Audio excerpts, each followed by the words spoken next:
Yeah. Okay, this is actually the final of the major groups of interest. Yeah. Well, since I well, vibe with this immediately, but because of the bear. yeah. Anyways, Wilson's Wildlife Solutions. Wilson's Wildlife Solutions is a paranormal, publicly funded wildlife service based in Clackamas County, Oregon, specifically in the town of Boring. It's Although kind the of boring. Oh, okay. I guess if you're gonna set something up, might as well make it in boring. yeah, Give something to do over there. yeah. Although the Foundation has known of Wilson's Wildlife Solutions' existence and anomalous affiliation since 1999, it took 9 years until the Ursus Maritimus incident in 2008 for their existence to be officially recognized and a relationship established between the two groups.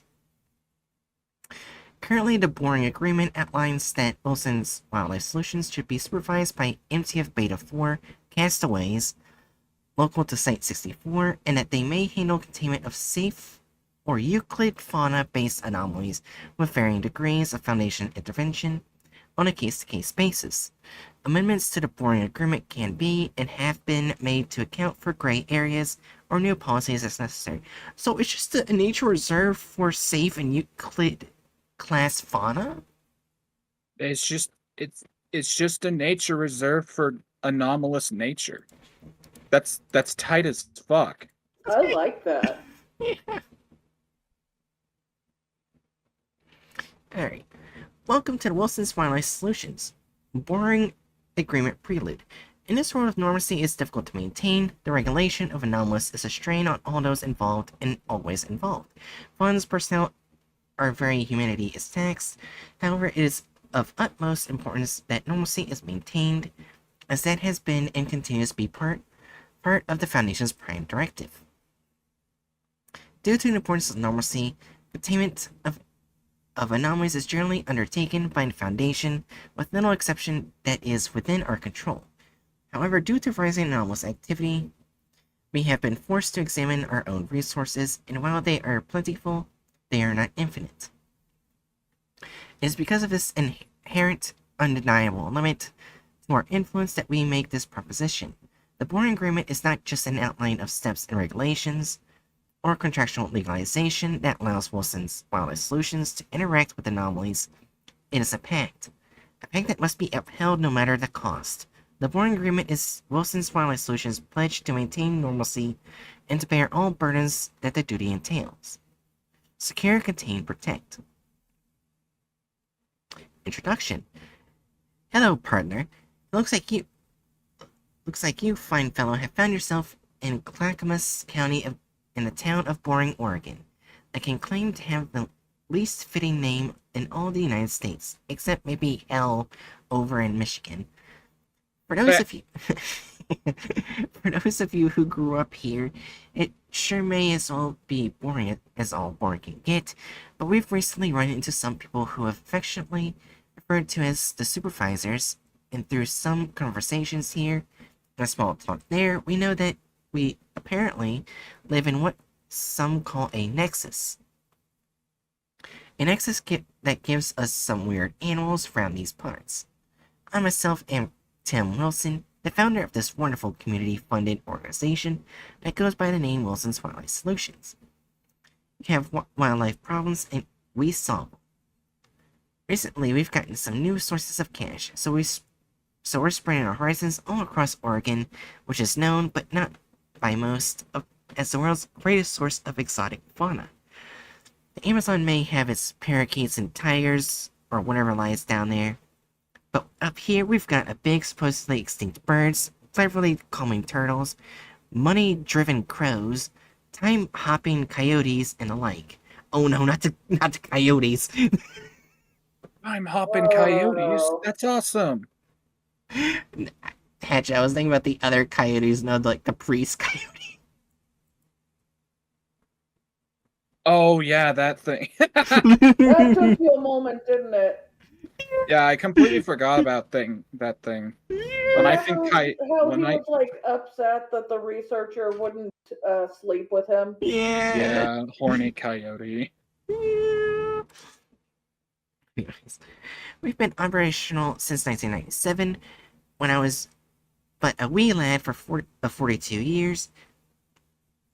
But and we have been under official supervision since 2008 upon the signing of the legendary Boring Agreement, which came out after the infamous Ursus Maritimus incident.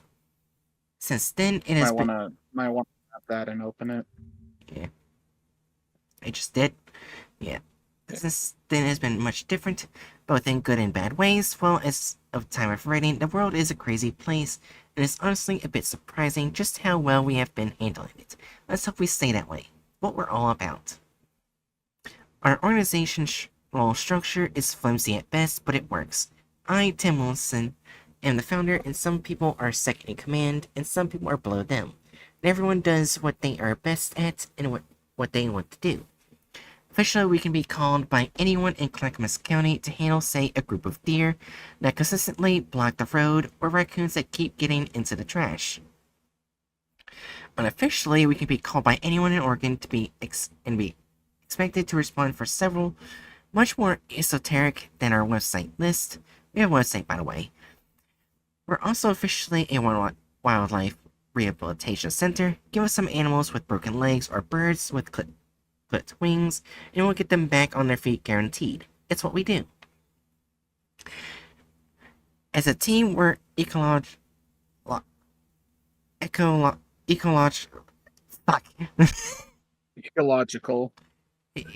Festus, shut up! Zoologists, veterinarians, animal control specialists, environmentalists, passionate individuals, friends, and family. We're capable, we're innovative, and we're really, really nice most of the time. Come say hi most of the time. Most of the time. We're Right. nice most of the time, but if you go around fucking and messing up with our bears, we're gonna kill you. Oh god, a UIU file. Ah.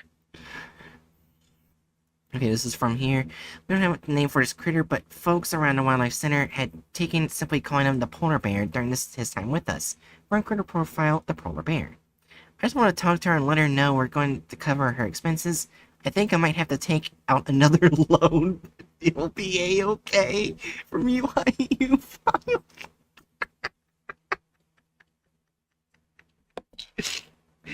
Can they get a break?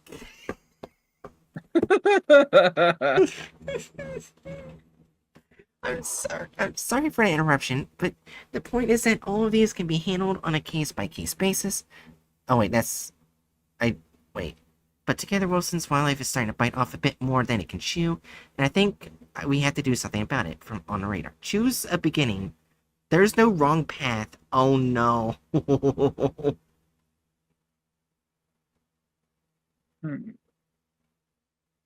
Well, I'd say we look at that thing that you clicked on earlier. No, this is the ursusmaritimus incident. Oh. We have to choose which path. Oh, well. I guess just say the polar bear. I like polar bear. Alright, critter profile polar bear. Name the polar bear. Species Ursus maritimus polar bear. Primary character. Primary character NA. Diet raw pork. A little odd diet for a polar bear, but I guess they'll give them what they can.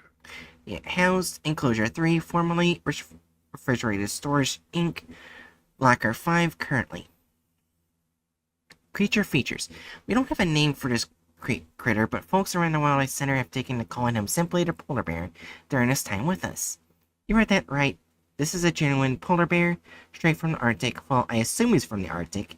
He could really be from anywhere up north. Anyways, onto the creature's features. This critter is unlike anything we have ever encountered before. This polar bear absorbs all thermal radiation from the area around him. Right now, you must be thinking, well, that ain't too bad. It sounds like he'd be helpful on a hot summer day. Well, he doesn't just make it a little colder. This critter absorbs the heat out of everything, be it the warmth in the air, the heat from a radiator, or your very own body heat. The polar bear absorbs it all up, and in some process unknown to us becomes incredibly bright. This heat absorption also has the unfortunate side effect of making it snow in the area around him, wherever he goes, which is a real pain when he comes around in the middle of a hot summer day. Wait, so it's just a polar bear that makes it snow and takes heat from everything. It's And just he a likes polar pork. bear. And he Yeah, likes it's pork. just a pork-loving polar bear that absorbs heat. Notes about the polar bear 6/20/2008. We're gonna be holding a bake sale tomorrow to raise money to rebuild Closure 3 and pay for the polar bear's temporary home. Come by some apple pies and s'mores. 6/21/2008. The incident. Oh. Oh.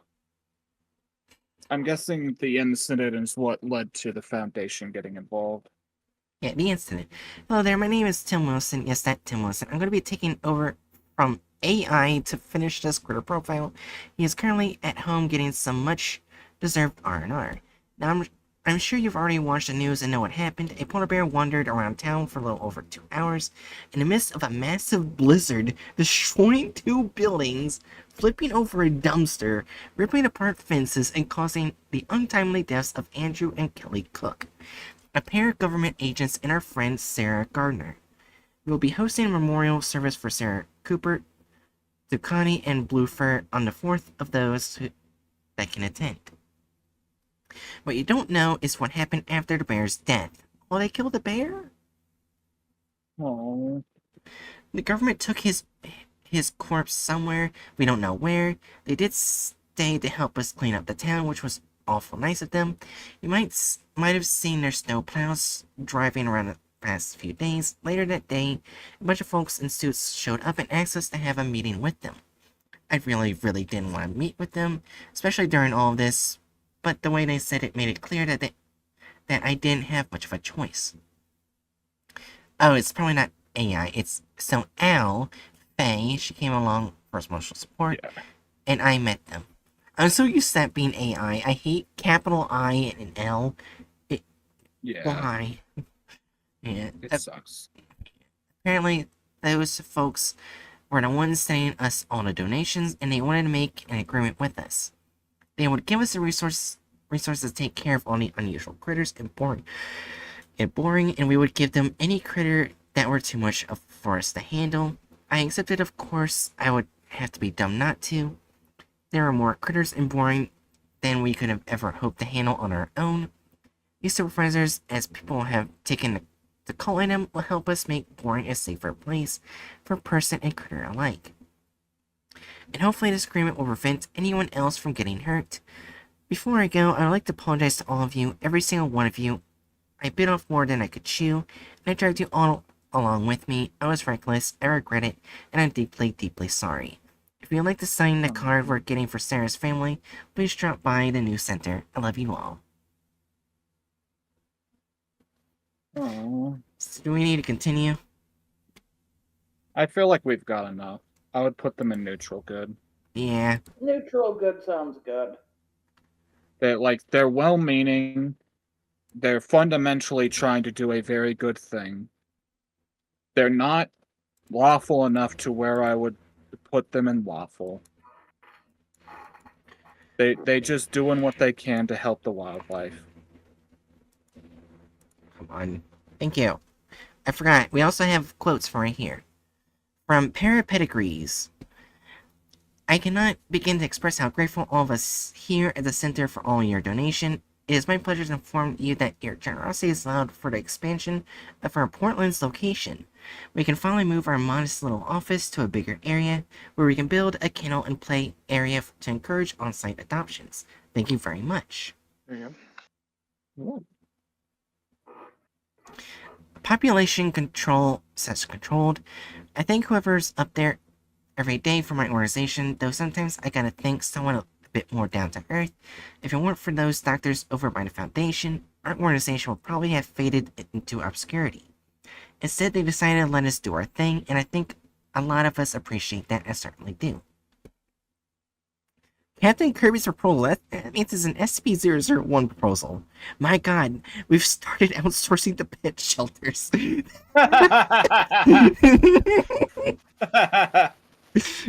It is very funny to, like, acknowledge the fact that this makes it so that the SCP Foundation is indirectly funding, like, yeah, just pet shelters.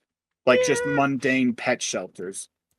Get the standard puppos to good homes, but they fund them because they also help take care of anomalous animals too. Yeah,